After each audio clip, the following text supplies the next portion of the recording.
one of our great committee members, Rosa Whiting, has done a lot of work on this program and the one later this month. So take it away, Rosa. Thank you. Welcome everyone to a presentation by Mashpee Clean Waters and the Mashpee Environmental Coalition and the Mashpee Environmental Oversight Committee. Tonight's presentation is called Healthy Lawns, Healthy Waters.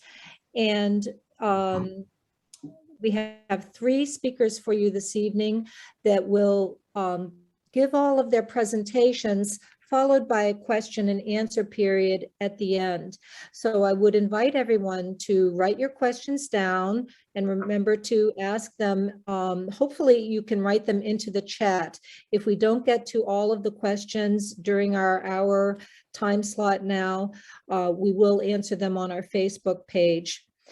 Our speakers this evening are Russ Norton from the Barnstable County Cape Cod Extension Service, and he's going to be speaking about best management practices for soil and nutrients in lawns, and he may throw in some other things. Katelyn, Cadoret, and Ashley Fisher come to us from the town of Mashpee, from the Mashpee Natural Resources and Conservation. Katelyn is the Assistant Conservation Agent for the town of Mashpee, and Ashley Fisher is the Director of Natural Resources. They're going to be speaking about Mashpee's regulations and guidelines for fertilizer use, and also how the enforcement of the Wetlands Protection Act is handled in Mashpee. Virginia Scharfenberg will be our final speaker, and she comes to us from the Mashpee Environmental Coalition. And she's going to be talking to us about how to build a sustainable lawn and yard. Russell, if you'd like to start us off. Sure. Thank you, everyone, for having me. So I'm just pulling up the presentation now.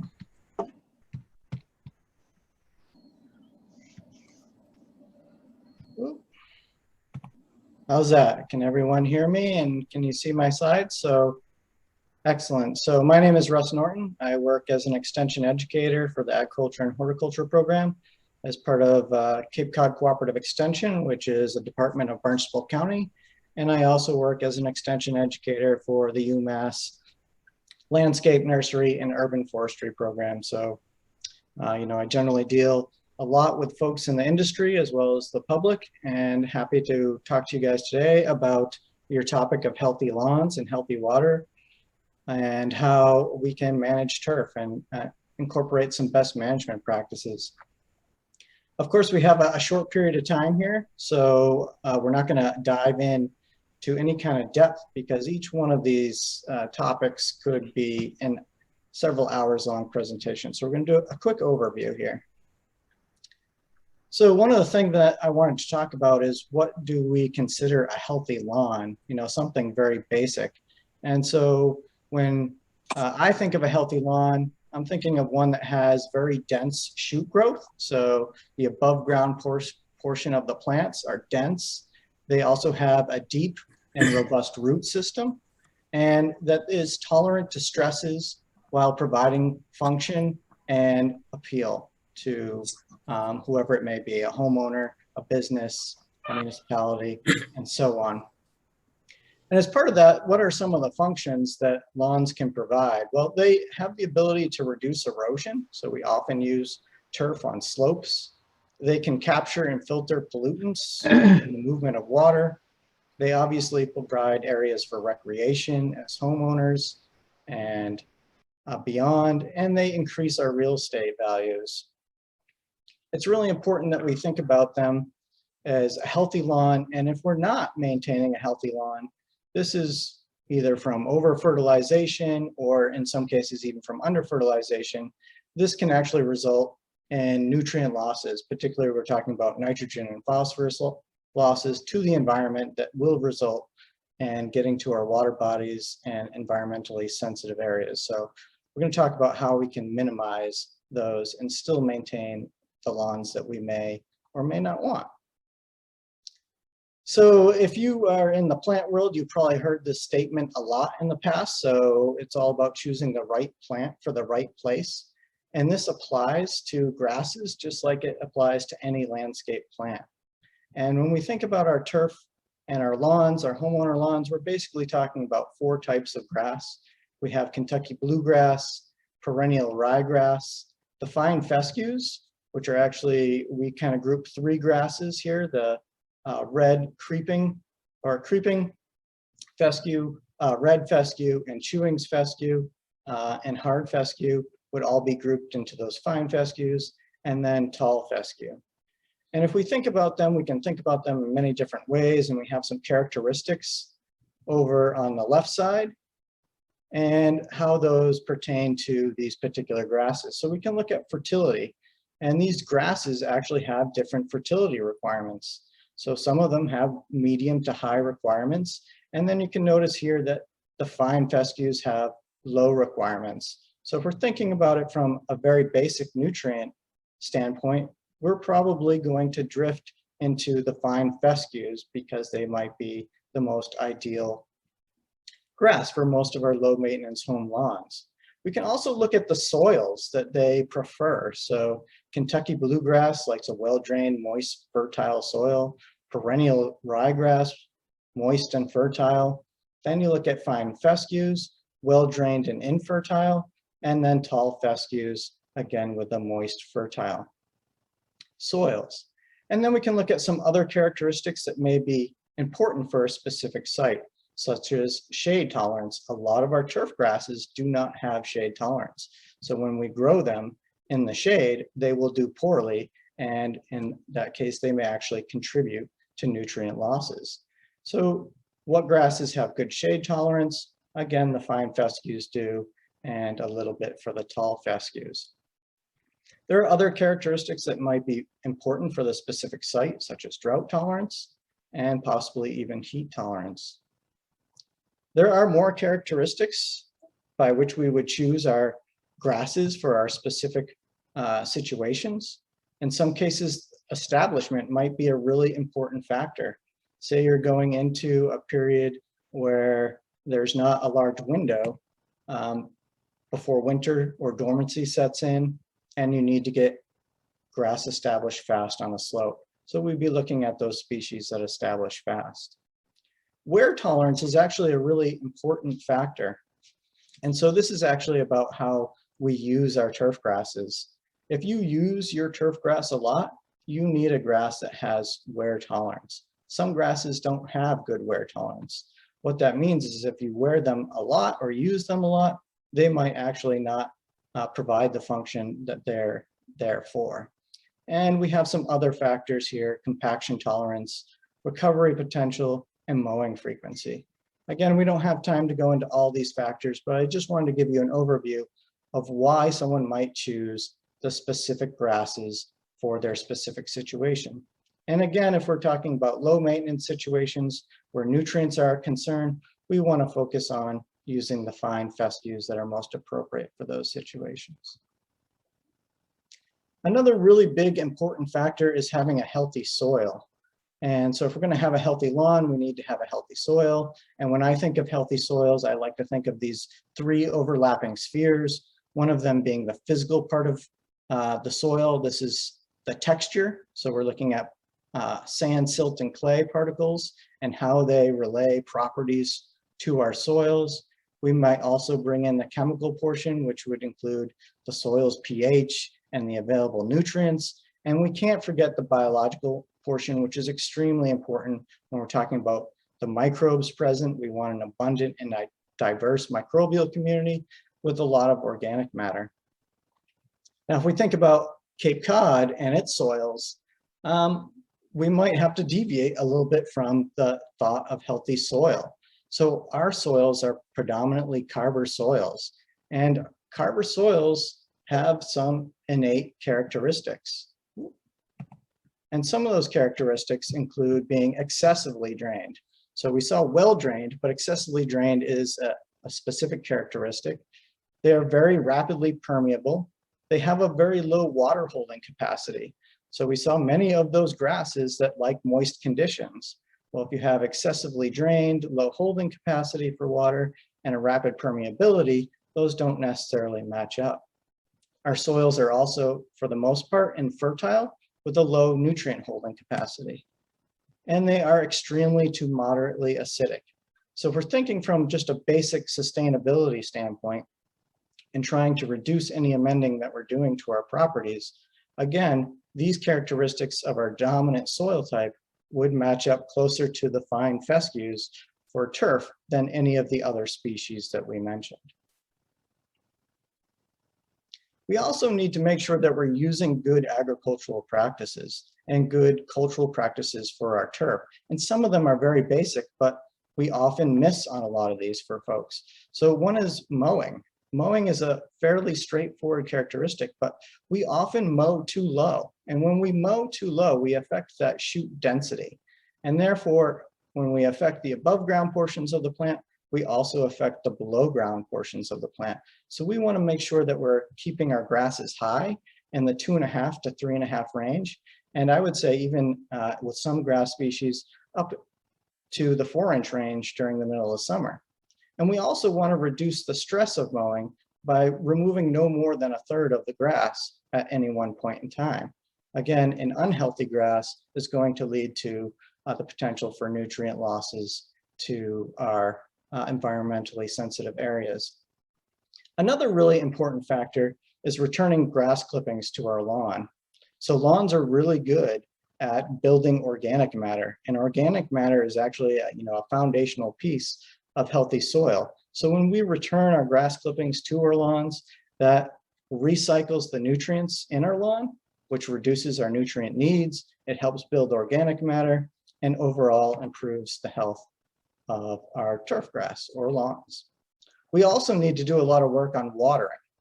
So one of the basic things that we can think about doing, and this is particularly pertinent for low maintenance lawns, is think about allowing our lawns to go summer dormant. So the grasses that we grow are cool season grasses. They have a dormant season in the winter and they have a dormant season in the summer. If we are able to, it is ideal to allow them to go dormant in the summer and not necessarily push their growth, and to allow them to do what they need to do.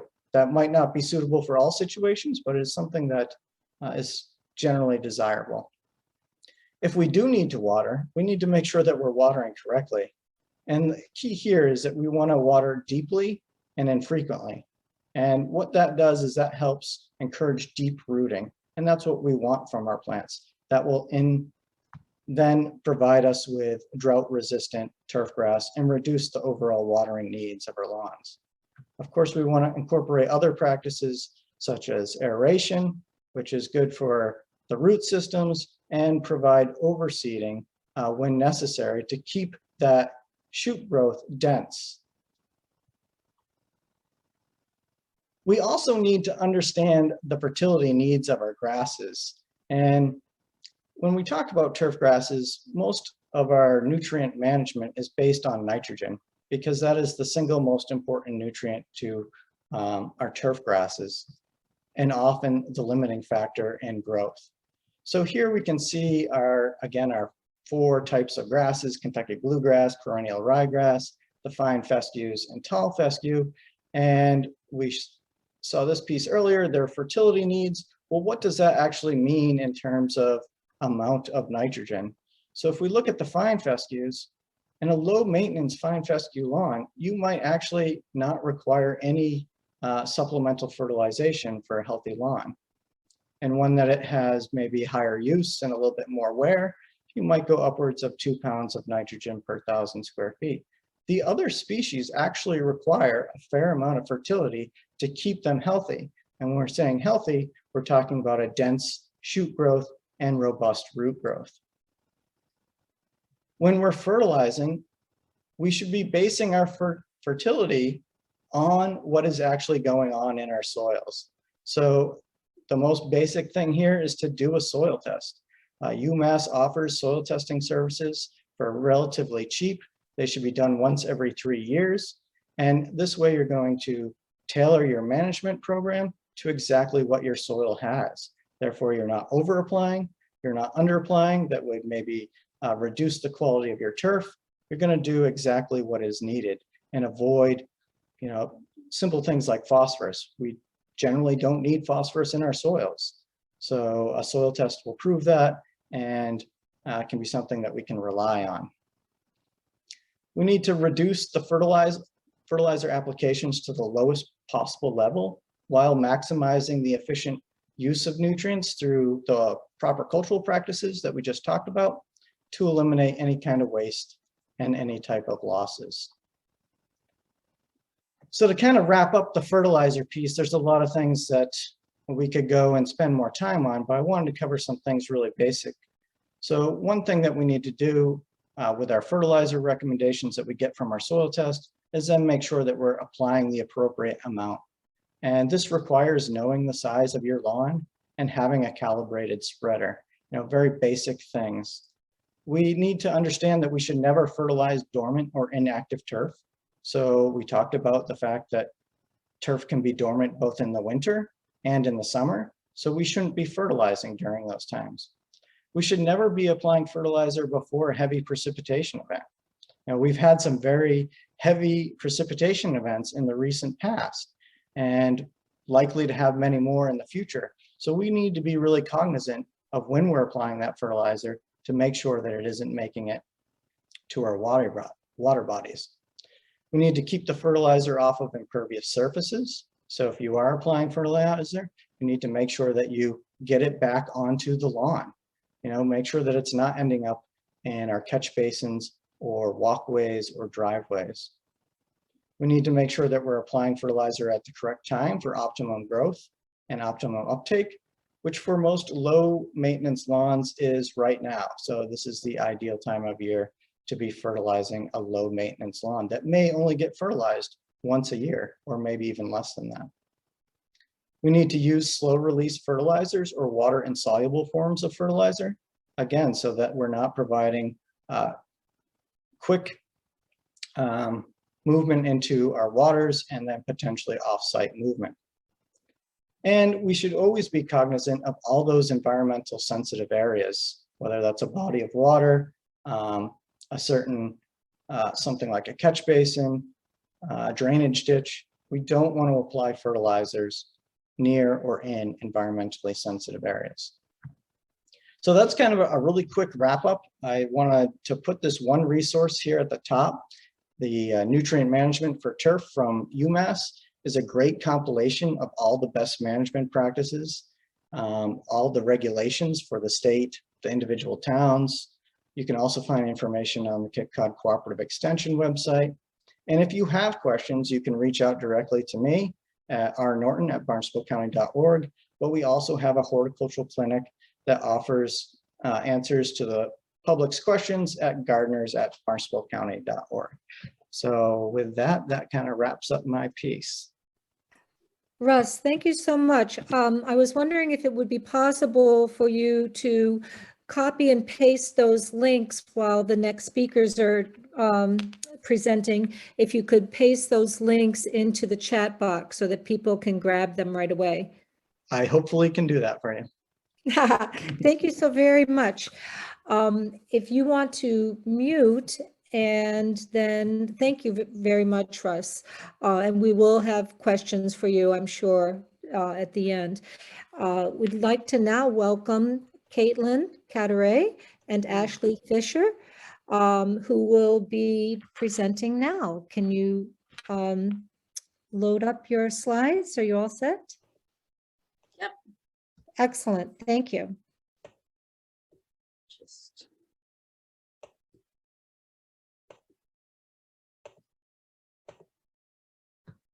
Hi, everyone. I'm Katelyn Cadoret, and I will be discussing how the Conservation Department enforces the Wetlands Protection Act and what measures we take to enhance, restore, and maintain buffer strips while regulating lawn sizes and types when permitting projects under our jurisdiction.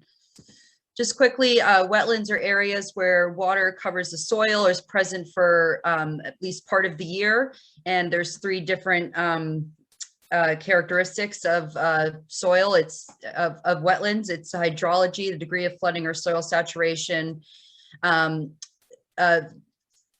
that have been adapted to thrive in low oxygen environments, and hydric soils. So wetlands, as you know, are adjacent to our waterways. And I know the purpose of this talk is healthy lawns, healthy waters. So again, wetlands and the and maintaining them and ensuring that they function properly are one of our best defenses to maintain healthy waters. Why are wetlands valuable to you?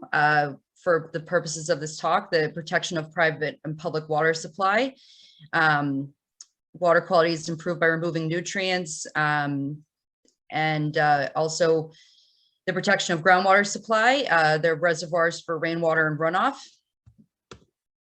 And prevention of pollution. They filter out sediments and contaminants suspended in runoff water, wetlands, help protect lakes, reservoirs, and other resources. So we enforce the Wetlands Protection Act, and specifically the Chapter 172 Mashpee's Wetland Bylaw and the state's Massachusetts Wetlands Protection Act. The purpose of this act is to protect the wetlands, related water resources, and adjoining land areas in the town of Mashpee by prior review and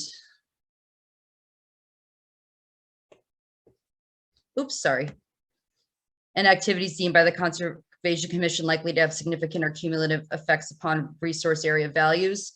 So our jurisdiction extends to that no person shall remove, fill, dredge, build upon, degrade, discharge into, or otherwise alter any of the wetland resource areas, anywhere from anything from wet meadows, bogs, swamps, vernal pools, beaches, dunes, the ocean, and also the flood zone, and within 200 feet of rivers.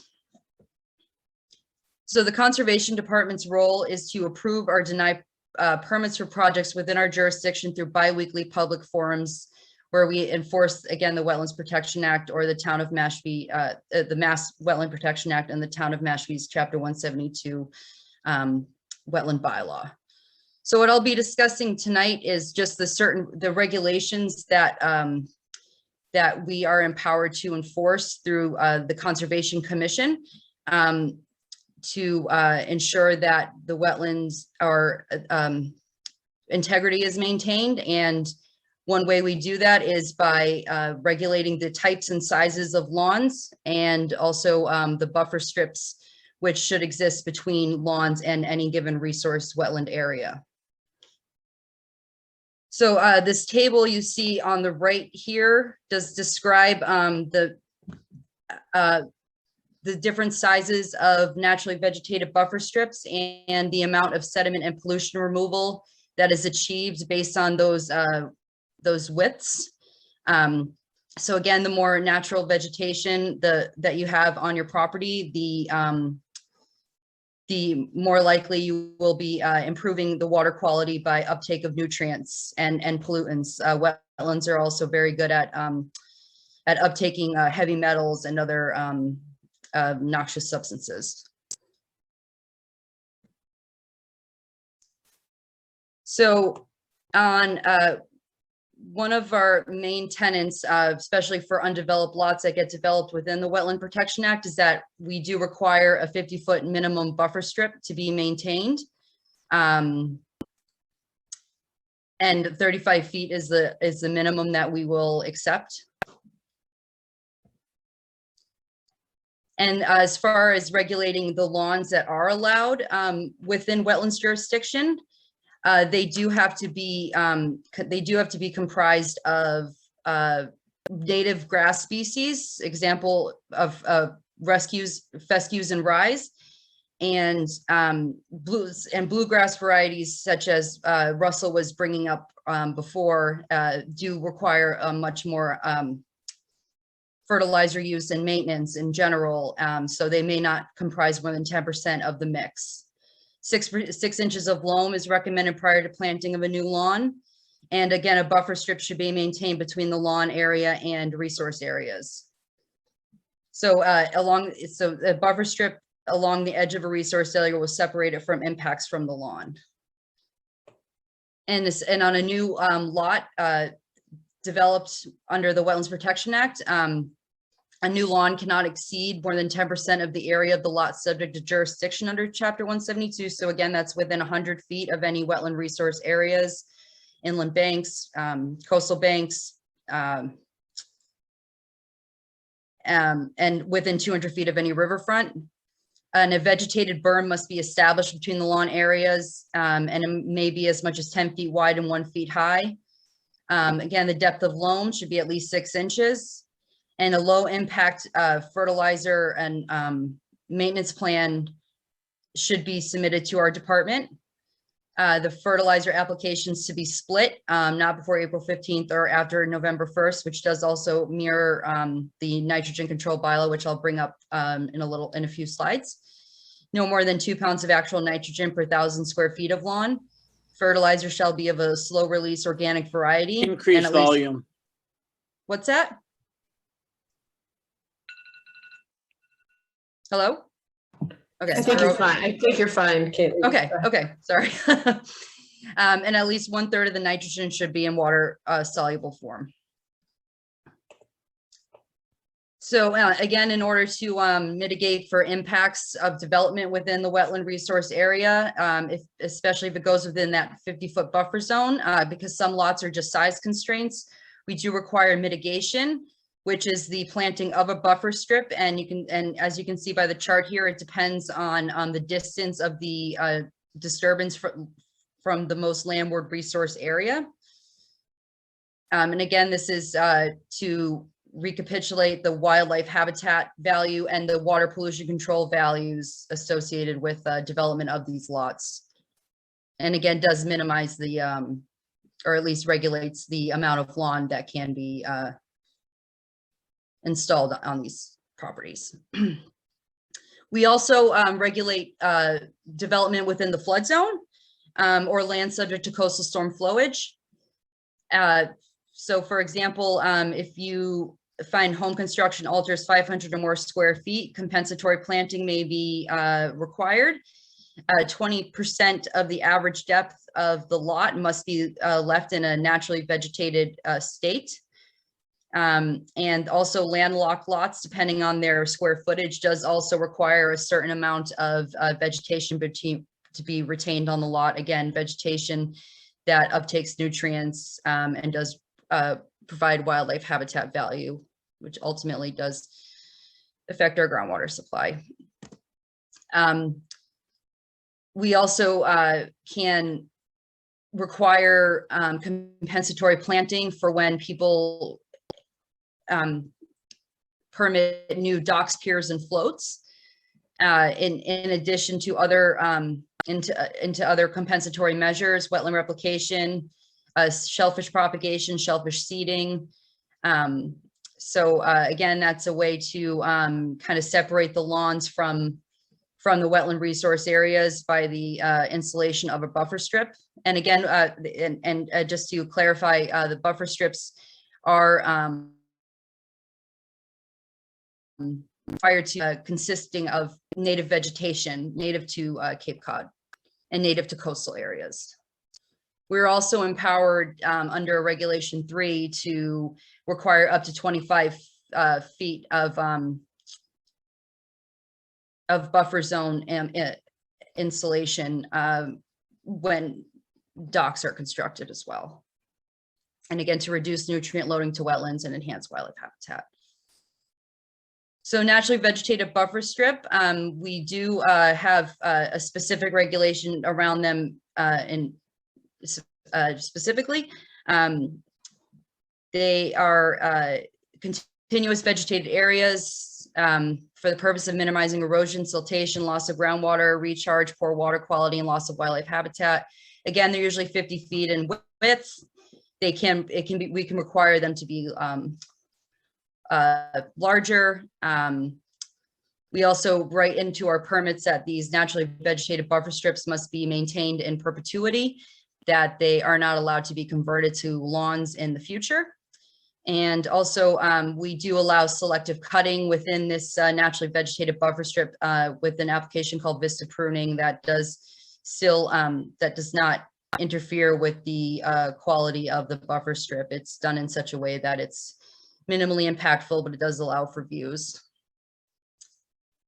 In addition to the Wetlands Protection Act, we also, the Conservation Department and Board of Health can enforce the nitrogen control bylaw in the Town of Mashpee's code.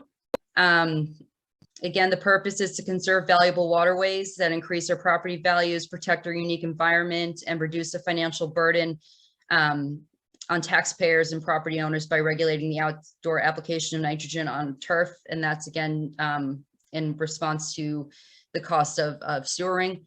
The application of nitrogen is prohibited between October 30th and April 14th. No person can cause nitrogen from any fertilizer application on any impervious surface. You shall not apply nitrogen 24 hours before or during a heavy rain event or apply nitrogen onto saturated ground. The application of nitrogen is prohibited within 100 feet to 50 feet of wetland resource areas, and phosphorus, which has recently been added to the nitrogen control bylaw as well, is prohibited within 20 feet. And application of nitrogen should not exceed 0.5 pounds of nitrogen per 1,000 square feet, and the annual aggregate total application of nitrogen should not exceed 1 pound per 1,000 square feet. The Environmental Oversight Committee recently sent letters outlining this nitrogen and phosphorus control bylaw to landscape companies last fall and this fall and this last spring. So again, it's really important to stress that having native varieties of grasses, not even just within wetlands jurisdiction, is really an important way to reduce fertilizer use and to while being able to maintain a lawn. In addition, the Conservation Department on our webpage has a list of native species that people can applicants often use to create planting plans for these buffer strips. And we also have a page that explains the benefits of planting with regionally native species. So not just necessarily within wetlands jurisdiction, but it's more of just a general benefits of why it should be a widespread activity. We also do have some pollinator gardens in town, which do have native species, which also can show that these buffer strips can be aesthetically pleasing, because I know a lot of people find lawns to be aesthetically pleasing, and the incorporation of these native species within properties can also achieve the same goal. Thank you very much. Thank you so much, Katelyn. Ashley, are you going to speak to us for a minute or two? Yes, I just wanted to speak on really the effects of improper use of fertilizer in our area. So I'm really going to dumb this down just because I don't know if everybody knows how fertilizer is displayed and what is in fertilizer.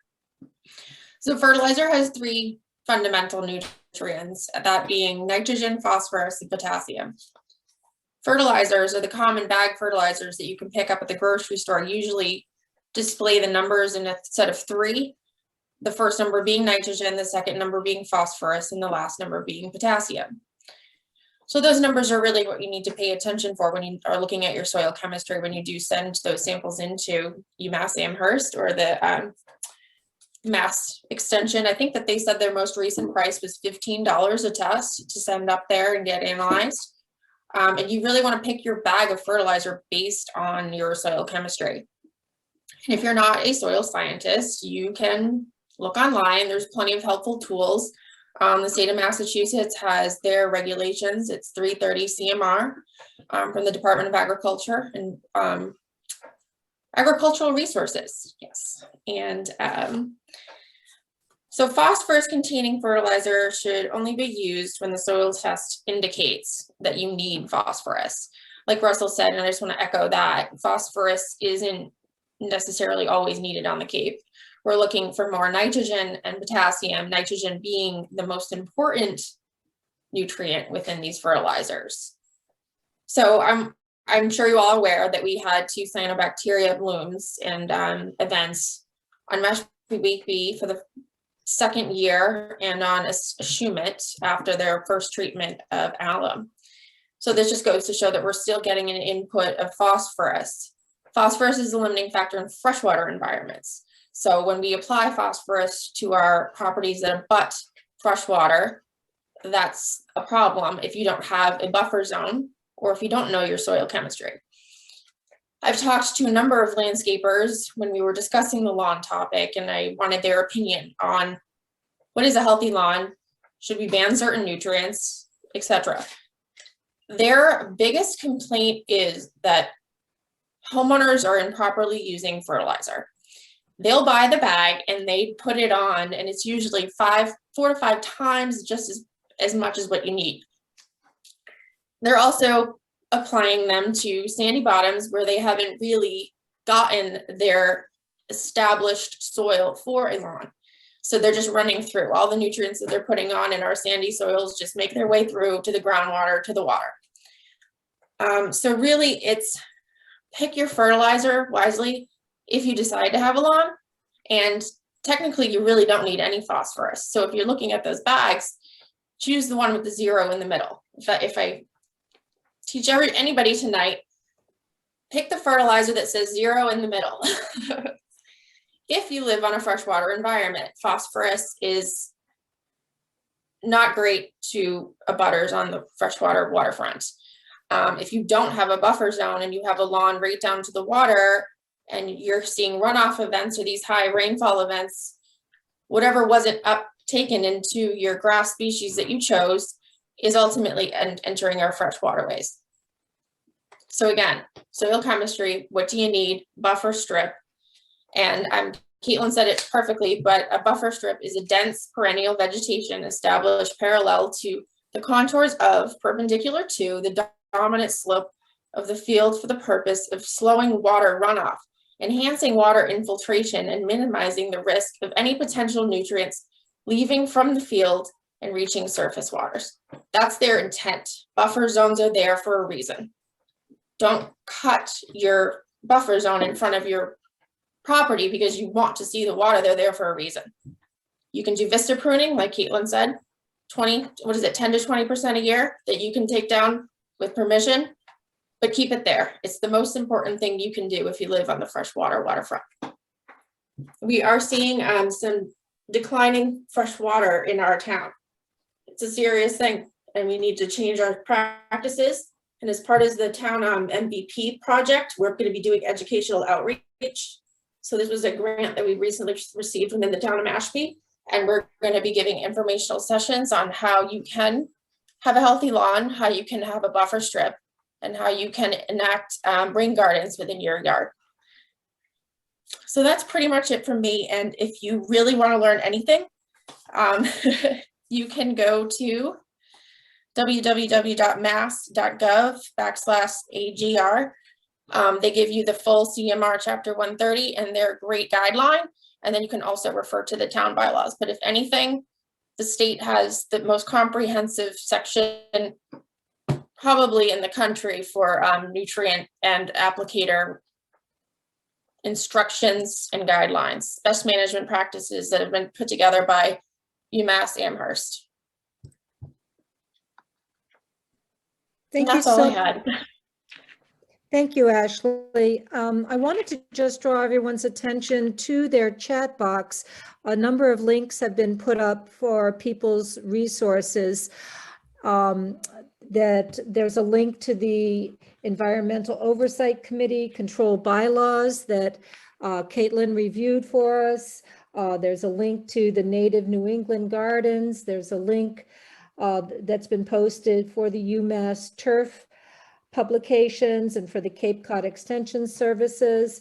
There's also a link for the Mashpee Clean Waters Facebook page and for our YouTube channel so that you can see not only this in its entirety, but also our most recent presentation on Mashpee's ponds and cyanobacteria that I know a lot of you are very interested in, as it's very much related to tonight's discussion. So I'd like you to welcome Virginia Scharfenberg, who is coming to us from the Mashpee Environmental Coalition.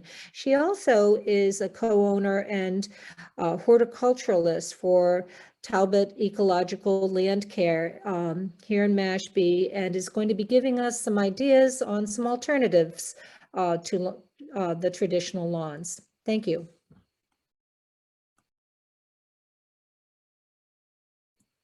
You have to unmute, Virginia. Just did. Mary is helping me with this by putting up the slides. So I wanted to talk about alternatives and options. I'm thinking particularly of homeowners. A lot of us deal with public policy and environmental groups, but getting it back to our immediate environment, there are a number of options in addition to lawn. But one thing that we want to be sure we can do is take better care, more ecological care of the lawns that we do have, and always be aware that we can work with our existing site. No matter how difficult we may think it is, there are plenty of viable options. Landscaping with native plants is important and beautiful. We obviously have to landscape for drought very often because we don't have regular rains and we've got very sandy soils. Edible landscaping is becoming increasingly popular for people and definitely substitutes for turf in many environments. And lastly, we do have to think about weed and pest management in some situations. It doesn't bother a lot of us, bothers some a little bit, but if you're going to address it in any way, you want to be very environmental in the way you do it. Next. This is a typical landscape that you see on Cape Cod and off Cape Cod, a whole bunch of lawn, a little bit of plantings, probably not native, and as you can sort of see in the back of the picture, some kind of a monoculture hedge or trees. But when you're looking at something called low impact design, you've got to be aware that although lawns can absorb some of the nutrients and bad things that we don't want to flush into our systems, especially I think Ashley was talking about, some of those ingredients can flush right off lawns. I think people don't realize that the fertilizers and pesticides can contribute to our stormwater runoff problem. And why be a part of the problem? Let's look alternatively at how we can design our landscapes. Next. This is taken on Fells Pond in Mashpee, and it's a very naturalistic border. In fact, some of it may have been planted and enhanced, but it's native and naturalized. It's tupelo trees and an understory of some native shrubs. Too often, people take that down and they plant lawn. They think that's the answer. It isn't. And that's a beautiful environment to observe. This is an example of a quote buffer that doesn't work. So that's not the answer. Next. Low impact design, a lot of us associate rain gardens with it. That's really talking about infiltrating stormwater through a variety of means, but that gets rid of the pollutants and prevents them from absorbing down into the groundwater. And rain gardens are viable in a number of locations that you may not have thought of before. Next. This is an example of one that was planted adjacent to a road so that any runoff that came from there would go into the rain garden and be filtrated through. It also includes a lot of pollinator plants, so it's very attractive and attractive most of the year. Next. This was done in the Chesapeake watershed in Maryland. And I think it's very interesting because the whole development was designed, you don't see curbs, you don't see stormwater drains. What you do see is a design that includes kind of on the right-hand side in the middle, there's what's called a grate inlet structure, sorry. So the water flows into that and down into the rain garden that's been planted in the island there. So you don't have any of that stormwater runoff situation. Next. This was a neighbor of ours who wanted to plant a lawn. Traditionally, that's what you plant. But we knew that there was going to be a runoff problem. So we talked about it. Next. And came up with a different solution. A little bit of lawn like they wanted, but we geared the flow of the runoff into a rain garden type of structure. And beyond that, we could plant some shade tolerant, attractive native plants to add some pizzazz to the landscape, and it infiltrates very well even in the freezing weather. Next. This is an example of a property that had been pretty much destroyed by construction crews. They had a couple of problems. Of course, they wanted a landscape that would be attractive to them, but they had poor drainage in a variety of areas, and they wanted to block the house that you can see in the middle on the right across the street because they didn't like it. So here's the solution. A year later, we planted a whole bunch of native plants and trees and forbs and grasses, provided year-round interest, attraction to hummingbirds and all kinds of butterflies, etc. And one additional component, next slide, was solving the drainage problem, where you see the little dip in the sidewalk is where the water collected, and they have to put a big board in order to walk across it on their walkway. But now it drains into a rain garden to your right in the picture, resplendent with Joe Pye weed and viburnum and a variety of other plants. Not only does that address the drainage situation, it blocks some of the view across the street, and it provides shelter for the birds who choose to come to the bird feeder. Next. So environmentally friendly landscape design, it's landscapes that work with what we have rather than requiring outside interventions. We use drought tolerant plants, conserve water, and reduce the need for pesticides. So that is very logically what you would call an environmentally friendly landscape. Next. I think Russ had this on his slideshow, right plant for the right place. There are all kinds of resources out there to address this. This particular list, which you can barely see, is a list of plants that are very good for drought areas or dry soils. You can get them with shade tolerant plants, sunny slopes, anything that you're looking for. So you're not planting the wrong plant and ending up with something dying or not being useful for you. Next. This is our house in Mashpee. When we were having it built, I guess it was pretty much built by then, but the construction crew eliminated all of the surrounding vegetation that we had wanted to keep because they thought the driveway was going in here, but it wasn't. So what we did was we created a berm, planted a lot of native trees and shrubs, and next, within that, we're able to create a garden room, which we enjoy a lot. There's a small organic lawn there, and it provides a lot of privacy. And next, we also have a bird feeding area where we planted some plants that provide natural habitat, but beyond that is a very small forested area, which is very useful, and we like looking at that scenery as well. Next. So speaking of wildlife habitat in the natural environment, it includes a range of trees and shrubs, and they provide food for birds and animals, whether it's berries, seeds, nuts, whatever it is good, cover, a safe haven for birds and other animals, nesting area, which of course is invaluable, and water for drinking, bathing, and living. And I think a lot of us think that if we provide a bird bath and bird feeders, we're contributing mightily to the wildlife habitat. It helps, it's good, it's enjoyable, but it's really that natural habitat that we want to recreate to the extent we can in our own yards.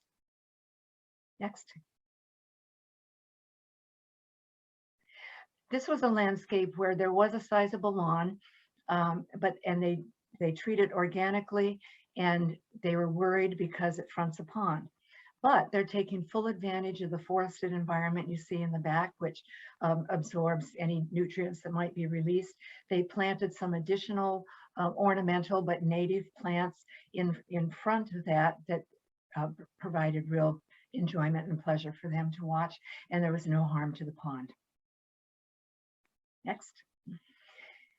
If you look at what a lot of our native habitat is, it grows beautifully in hot, sunny, dry areas. If you have hot, sunny, dry areas, why not bring some of that into your own landscape? You know it will succeed because it's beautiful here. Next. This was an area at a driveway entrance to a house further back, and they couldn't get anything to grow over their septic system. What we did was we designed a native drought tolerant landscape, and they love it. It's beautiful year round, and it addresses that problem. Next. This was a household that fronted a pretty busy street. There was some depth of landscape off to your left here, but they wanted a real screen from the road. They wanted something that was virtually no maintenance. It certainly is low maintenance. And this was a number of years after it was planted. And it provides year-round variety and attractiveness, attracts birds and so on. So they chose not to have lawn, and they don't. I'm emphasizing native grasses somewhat because they're very valuable. They're an endangered species in some areas, especially sandplain grasslands. If you have them adjacent to your property, keep them there. And if you can replicate that in any manner in your own property, think about it. Next. This was people who live in Falmouth. They had a small lawn, but they wanted some bigger variety and color and texture and bird feeding areas and so on. So this is what we planted. And move to the next slide, please. This is the same garden 3 years later in late summer. So with year-round seasonal interest, that's a real added benefit, but it just provides a beautiful environment and lots of pollinator plants and a great environment for birds and bees and everything else we love. Next. This was a crabgrass south-facing sloped lawn. So what we did is we designed drought-tolerant plants, or I'm sorry, a design for use of drought-tolerant plants, native plants. And next. This is what we got very shortly thereafter. And there was plenty of room for the homeowner to plant some additional meadow flowers in different colors and textures to attract butterflies and pollinators. And there was an advantage to that because we added a tree to that landscape at the top of the sunny slope. It had good, healthy air circulation, the sunshine it needed, provided some shade over the lawn. It was just a very nice addition. Next. This was somebody who said, okay, I love to cook. I love herbs. I'm going to replace my lawn with an herb garden. And they did. So all their friends would frequently show up at dinner time. Next. So we're talking about lawn care, and so the other speakers address this very sufficiently, but just I want to reinforce that mow lightly and mow often. Leave the clippings to recycle. They're invaluable. High mowing is important, and be sure your blades are sharp. That's very important. Next. This is a graphic, but it's showing the advantages of mowing high. You have a deep, thick, well-developed root structure, which next can really resolve some of your pest problems. They just don't show up in a sustainable lawn like that. Next.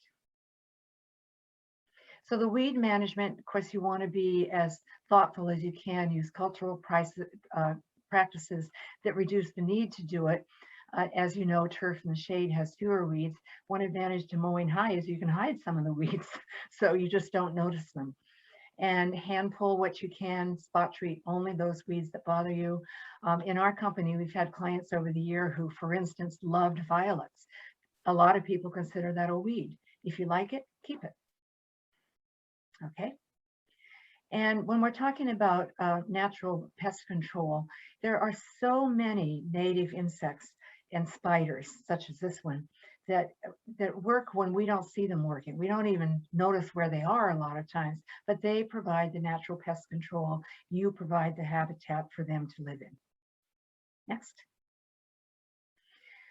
So best irrigation practices, as Russ said, water deeply and not as often as you might be inclined to. And that's really it, because so many people will water 10 minutes a day. First of all, that doesn't encourage root growth, which is healthy and is needed. And secondly, it's useless. So pay attention to the deep watering. And with fertilization, do exactly what Russ said and others. You use your soil test results, you apply only what is needed, And you do that carefully with close attention to detail. Next. When we did lawn fertilizing programs, we were very careful to use side guard. That's the white guard you see with me pushing that applicator. I keep forgetting what it's called. But anyway, we would put that down when we were on the property edge so that we were sure that no fertilizer could go out into the street and enter as part of the stormwater runoff. We wanted to protect our streams and everything. So in summary, when you're looking at alternative design and practices, you're working with the Cape Cod environment that we have. You work, I'm sorry. We want to protect our aquifer and surface waters. And after that, when you're designing in harmony with the natural design on Cape Cod and following those patterns of grouping plantings, you're going to have sustainability. It's just a given. And preserve naturally vegetated areas. If they're in your yard already and you were thinking, oh, I'd rather put lawn there, think twice. Understand how this can be so beneficial. Conserve your resources, plant so you don't have to water so often, establish wildlife habitat, they all help. And native plants, of course, and pattern your landscapes on regional plant communities, and you're bound to be successful and have a great landscape to look at and know with a good conscience that you're helping preserve the beauty of our Cape Cod. Okay, I think that's it. I want to thank all of you so much. We haven't gotten a lot of additional questions in the chat, but we are almost at the end of our time. I was wondering if any of you have any further comments that you would like to make.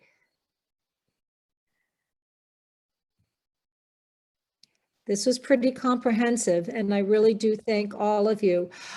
Just a reminder to people who are tuning in, you can see this on YouTube as well as a number of our other programs that we've produced over the last 2 years about Mashpee's waters. And a big thank you to all of you. But there's a lot of resources that are listed in the chat, so I hope that you will go on to a wonderful rest of our summer and happy planting season and good health and good waters. Healthy lawns, healthy waters. I think it's a good start. Thank you all.